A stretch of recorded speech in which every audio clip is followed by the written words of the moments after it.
買樓揾高樓一定有着數。今期同大家睇一個全新嘅樓盤，一個沉寂咗10年嘅一個樓盤，就係我身後嘅利高廣場啦。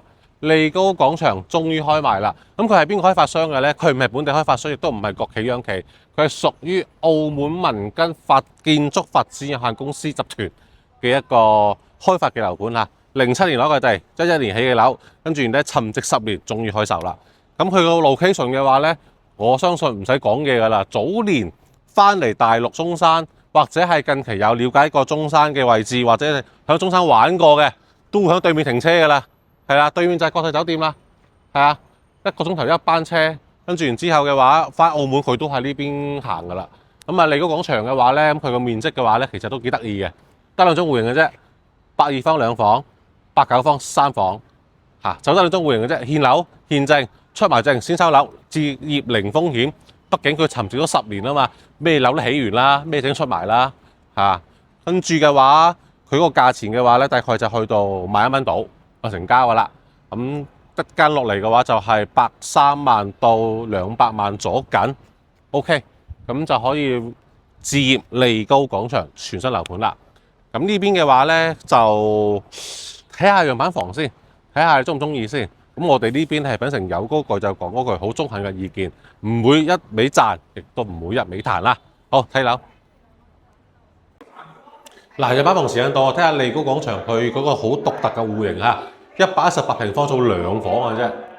又睇下呢個呢係我哋自己獨門獨戶嗰一條走廊位嚟嘅。你話佢自己算唔算獨門獨戶呢？咁多位觀眾你自己認為啦。因為佢自己冇門，但係呢一條走廊呢，就得佢一戶嘅啫。入翻嚟呢，就有一個入戶花園仔呢，可以俾你做一個排櫃書櫃、一個展覽展廳嘅一個咁樣嘅展示效果啦。依家今日嘅話呢，客戶都比較多嚇。咁呢個呢，佢係比較特別嘅呢，就在於呢，佢係望江景嘅。你可以睇下我哋嘅江景位嚇。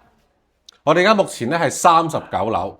最高嘅樓層咧係42樓嘅，咁佢咧就有一個好港式嘅風格啦。畢竟佢係澳門開發商啊嘛，澳門民根建築發展有限公司就係呢個開發商嚟㗎啦。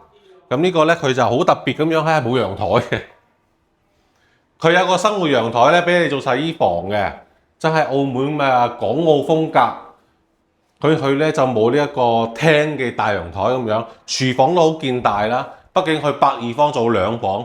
佢每一個位置都會好大嘅，同埋佢係包裝修交樓嘅嚇。咁大概個價錢咧就去到11000蚊到有成交㗎啦，11000蚊到。就算你望江都唔貴得幾多嘅啫，都係11000幾嘅啫，12000都唔使有成交㗎啦。咁佢咧就越高越貴定價嘅。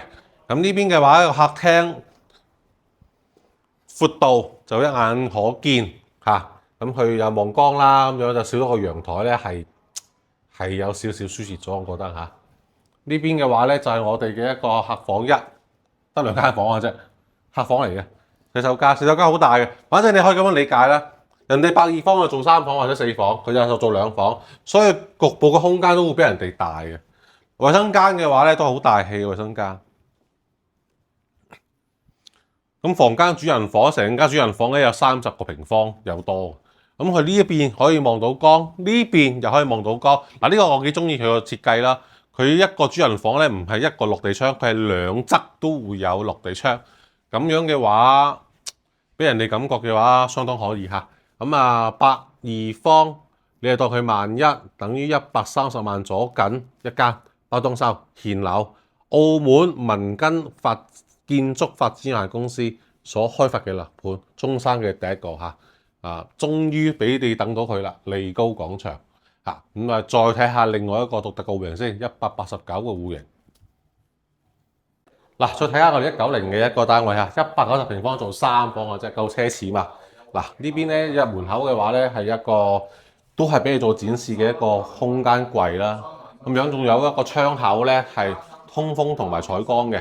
咁呢邊咦有一個空間喎，係啊冇錯啊，呢個空間嘅話贈送面積嚟嘅。可以自己日後裝修擴埋出去都 OK， 純贈送嚇。咁呢個廳嘅話咧就睇睇下。交夠4萬嘅話咧，呢個廳嚇。咁佢190平方，佢嘅中間廳兩邊房嘅設計就係做3房嘅啫，就係做3房190平方，成個廳大概目測嘅面積嘅話會有60平方咁滯㗎啦。咁睇翻個廚房，廚房嘅話咧好大氣啊個廚房，3代同堂一齊煮飯得。生活陽台，佢都係唯一一個美中不足嘅咧，就係佢比較冇嗰個大陽台。哦，原來我哋嗰個入門口櫃睇出去嗰個咧就係我哋生活陽台嚟㗎啦。你其實可以直接咁樣去擴晒出嚟嘅話，你間屋嘅話，起碼大多咗10個平方啲嘛，真係純正宗啲。啊 ，OK， 睇下你房間。啲細嘅咧，細嘅呢邊啊，睇下啲房間啊，房間呢邊嘅話咧就係公共衞生間都好大，反正佢就係廳大又房大，每一個位置都係大嘅。最細呢間房㗎啦，客房1。咁佢衰晒都有成15個平方喎，但係望到江嘅噃，係啊，望到江景嘅喎，都好靚仔嘅喎。咁呢邊嘅話咧就係我哋嘅客房2，咁佢有種美中不足嘅話咧，就係佢呢個樓盤咧，佢190平方係冇做雙套間或者3套間嘅，佢就純粹喺呢個位置就買個地段啦。咁佢呢一間房間嘅話咧，都會有成接近20個平方，但係冇做呢個衞生間喺度。利高廣場咧，佢就係真係將澳門佢呢個建築風格傳承咗落嚟。咁我頭先聽嗰個靚女講嘅話咧，呢一個樓盤嘅話咧，其實佢係喺07年嘅時候就已經攞咗地㗎啦。跟住咧，佢就開始建咧，係11年開始建，跟住建完之後嘅話咧，一直丟空咗10年有多先攞出嚟賣。所以佢個戶型嘅話咧，就唔會似得依家啲新建嘅樓盤咁新穎。咁純粹咧就係買個地段啦。